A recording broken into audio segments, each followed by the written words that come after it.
Hello everyone, this is Ritu. उम्मीद करती हूँ कि आप सभी लोग अच्छे होंगे। जैसा कि मैंने आप लोगों को रेलवे में टीटीई की भर्ती पर एक शॉर्ट वीडियो प्रोवाइड करवाया था, जिसमें मैंने आप लोगों को बताया आपको था मिलने वाला कि है रेलवे टीटीई में मतलब टीटीई ट्रेवलिंग की टिकट एग्जामिनर, जिसकी उसके बाद मुझे काफ़ी सारे लोगों के रेगुलर कमेंट आ रहे थे कि मैम इस पर फुल डिटेल वीडियो बनाइए कि इसकी वैकेंसी कब तक आएगी, कितनी वैकेंसी आएगी, क्या डायरेक्टली टीटीई में भर्ती हुआ जा सकता है, और इसमें एग्जाम सिलेबस क्या होगा, इसका एग्जाम पैटर्न क्या होगा, एजुकेशन क्वालिफिकेशन क्या मांगी जाएगी, एज क्राइटेरिया क्या होगा, क्या ऑल इंडिया से इसके लिए फॉर्म भरे जा सकते हैं। तो आज आप लोगों के सारे डाउट्स इसमें क्लियर हो जाएंगे। तो सबसे पहले बात कर लेते हैं कि ये वैकेंसी किसके अंडर में आती है और कौन इसको कंडक्ट करवाता है। तो देखिए, ये आरआरबी के अंडर में आती है।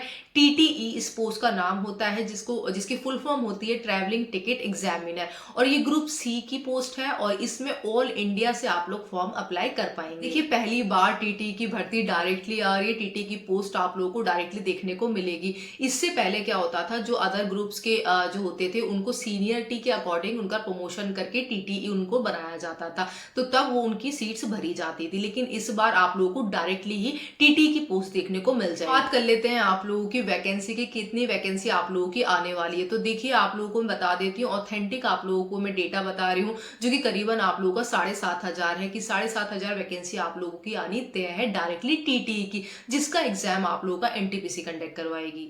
बात कर लेते हैं इसके एग्जाम फीस की। तो ओबीसी ईडब्ल्यूएस यूआर की 500 रुपए फीस है। टीयर फर्स्ट आप लोगों के होने के बाद 400 रुपए आप लोगों के रिफंड हो जाते हैं, मतलब कि आप लोगों की 100 रुपए ही इसकी एग्जाम फीस है। बात करें एससी एसटी और फीमेल पीएच की, तो इनकी 250 रुपए फीस है। टीयर फर्स्ट होने के बाद ये 250 रुपए की जो फीस है ये भी आप लोगों की रिफंड हो जाती है, मतलब फीमेल और एससी एसटी के लिए 0 फीस है आपकी। बात कर लेते हैं अब इसके एज क्राइटेरिया की। तो एज क्राइटेरिया इसमें 18 से 30 साल रखा गया है। ओबीसी वालों को 3 साल की छूट और एससी एसटी वालों को 5 साल की छूट दी जाएगी।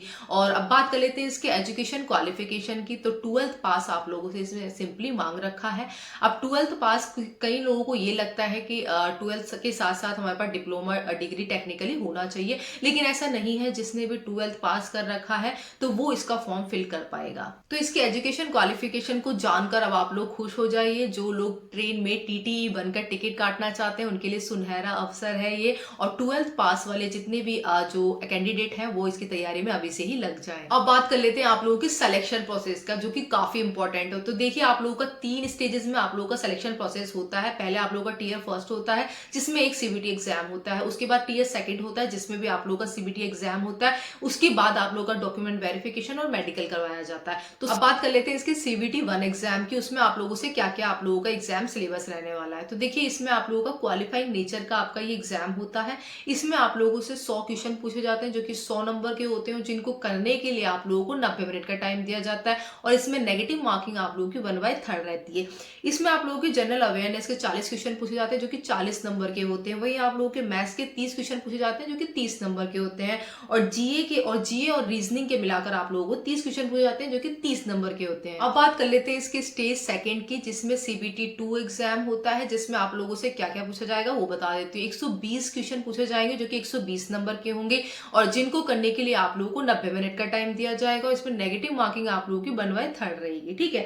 अब इसमें जीए आप लोगों से 50 क्वेश्चन पूछे जाएंगे, जो कि 50 नंबर के होंगे। मैथ्स के आप लोगों से 35 क्वेश्चन पूछे जाएंगे, जो कि 35 नंबर के होंगे। और जीए और रीजनिंग में आप लोगों के 35 क्वेश्चन पूछे जाएंगे, जो कि 35 नंबर के होंगे। तो टोटल मिला के आप लोगों से 120 क्वेश्चन और 120 नंबर का पेपर होगा। अब सबसे इंपॉर्टेंट बात मैं आप लोगों को ये बता देती हूँ कि सीबीटी 1 आप लोगों का केवल क्वालिफाइंग नेचर का होगा, और आप लोगों की जो फाइनल मेरिट बनेगी वो सीबीटी 2 के बेस पे बनेगी। आप लोगों को जो सिलेक्शन होगा, मेरिट जाएगी, तो सीबीटी 2 के अकॉर्डिंग जितने ज्यादा आप लोगों के उसके अंदर नंबर होंगे, उतनी ज्यादा आप लोगों की उससे कट ऑफ आप लोगों की डिसाइड होगी। तो आप लोगों का सीबीटी 1 आप लोगों का केवल क्वालिफाइंग नेचर रहेगा। सीबीटी 2 के बेस पर आप लोगों की फाइनल मेरिट निर्धारित की जाएगी। इसके एग्जाम के बाद बात कर लेते हैं इसकी कट ऑफ की, कि इसकी कट ऑफ ऑल इंडिया जाती है या फिर जोन वाइज जाती है। तो देखिए, रेलवे की जो भर्तियां होती है वो जोन वाइज ही निकलती है, तो आप लोगों की जो कट ऑफ निकलेगी तो वो भी आप लोगों की जोन वाइज ही आएगी। ठीक है। अब इसमें आप लोगों की जोन वाइज ही आप लोगों को लोकेशन मिलती है, वहीं आप लोग सेलेक्ट होकर जाते हैं। कर लेते हैं थर्ड स्टेज की, मतलब कि जिसमें आप लोगों का मेडिकल टेस्ट होता है। तो देखिए, मेडिकल टेस्ट में आप लोगों की आई साइट काफी इंपॉर्टेंट है, जो कि आप लोगों की 6/9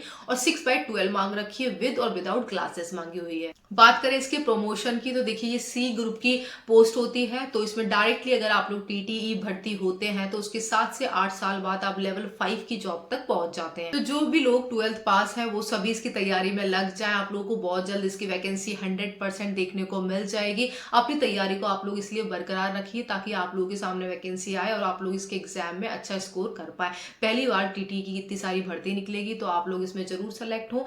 आगे जाके आप लोग इसमें प्रमोशन लेके और भी अच्छे रैंक पे जा सकते हैं। बाकी आप लोगों को जो भी डाउट है आप लोग मुझे टेलीग्राम चैनल का भी ज्वाइन कर ले, और बाकी आप लोग मेरे को इंस्टाग्राम पे भी जरूर फॉलो कर ले। वहां पे आप लोगों की जो भी क्वेरी होती है आप लोगों की वहां पे सॉल्व की जाती है। आप लोगों के जो भी डाउट होते हैं वहां पे आप लोगों को उनके रिप्लाई मिल जाते हैं, तो उसको भी आप लोग एक बार फॉलो कर लेना। बाकी जो भी आप लोगों को इस भर्ती के रिगार्डिंग जो भी आप लोगों की क्वेरी है आप लोग मुझे यहाँ पे कॉमेंट करके बता सकते हैं। Thank you.